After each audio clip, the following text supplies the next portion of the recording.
we imagine ancient Greece, we think of temples, philosophers, and heroes. But what did ancient Greek life really look like? Once the door of the house was closed,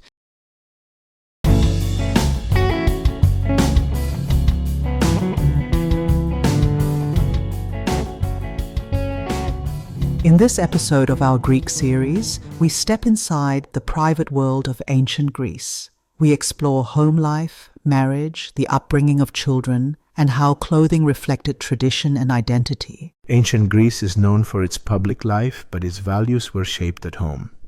In this episode, we look at family life, marriage, education, and fashion in everyday Greek society. Ancient Greece, the birthplace of democracy and philosophical thought. But what if everything we celebrate about their civilization masked a darker reality that would shock most people today?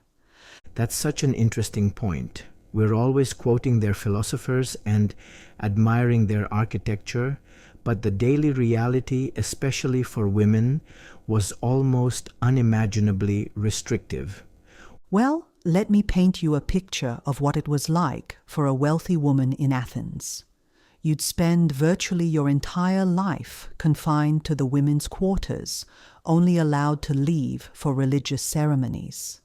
And get this, Pericles, their great leader, actually said, "The greatest glory of a woman is to be least talked about by men." That's pretty revealing about their society. So the ideal woman was basically invisible? Exactly. Though there was this fascinating exception called the hetairai. These educated courtesans could actually participate in intellectual discussions with men, attend symposia, and influence political thought. You know, I've read about one particularly famous hetaira, Aspasia. She actually discussed philosophy with Socrates himself, right? Oh yes, and she was the companion of Pericles too. But here's what's really telling. Even with all her intellectual achievements, proper society still considered her scandalous. And, speaking of scandalous by modern standards, girls were typically married off at age 12 or 13. That's absolutely horrifying. Though I understand Sparta had a completely different approach to women's rights. Completely different? Spartan women could exercise outdoors, participate in sports, and own property. They were so influential that other Greek city-states actually mocked Spartan men as being ruled by their wives. Well, that certainly challenges our usual image of ancient Sparta as just this brutal military society. And here's something else that might surprise people. Despite all those magnificent temples we associate with ancient Greece, most people lived in pretty modest homes, like rooms rarely larger than 15 feet square, built around a central courtyard. So, if we're thinking about those grand marble buildings, we're really just seeing their public spaces, not where people actually lived? Exactly. And get this, they actually had laws against making houses too luxurious. You couldn't even use lime to cover your walls, just plain clay. Though that all changed after Alexander's conquests brought in Eastern influences. The whole society seems full of these fascinating contradictions, like how they could be so advanced in some ways, but so restrictive in others. Speaking of contradictions, let's talk about their education system. They had this incredibly sophisticated approach, combining physical and mental training, studying Homer, practicing wrestling, learning music, public speaking, but only for boys, of course. That combination of physical and mental training still influences educational philosophy today, doesn't it? You know what's really interesting about their education? They didn't have formal religious education.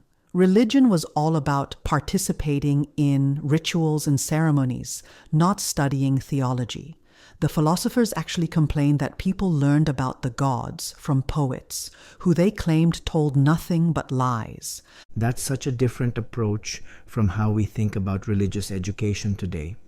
And here's something else that might surprise people. They had these fascinating theories about childhood development and when children should start different types of training. In Sparta, it was basically military education from age 7 onwards. Looking at all these aspects of their society, what really strikes me is how many of these ancient tensions still resonate today. The struggles between public and private life, tradition and progress, different social classes, they're all still very much with us, though thankfully we've moved past some of their more restrictive practices. That makes me wonder what future societies will think about our own customs and practices. Well, that's probably the most valuable lesson we can take from studying ancient Greek society. How even the most advanced civilizations can contain these profound contradictions. Like, they gave us democracy and philosophy, but also created a society where the highest praise for a woman was that nobody talked about her.